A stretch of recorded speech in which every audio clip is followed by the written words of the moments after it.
Salut la toți! Astăzi doresc să spun despre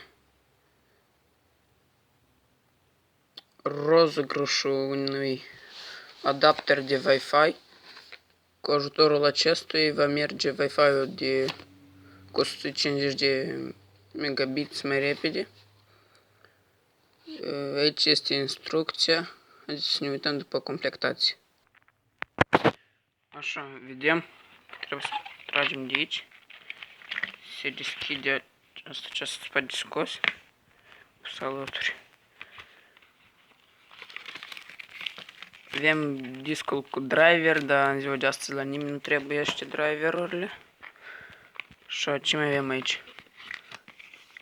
Instrucția de la TenLeague. Puteți citiți dacă doriți. Încă o instrucție. Și nano USB care ajută pentru să meargă internetul mai repede. Așa.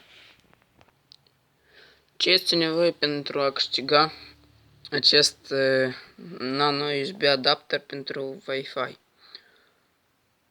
Like sub acest video, să te abonezi la canal și să scrii un comentariu pozitiv. Eu voi spune rezultatele concursului pe 5 mai. La revedere! Cu voi a fost Octavian.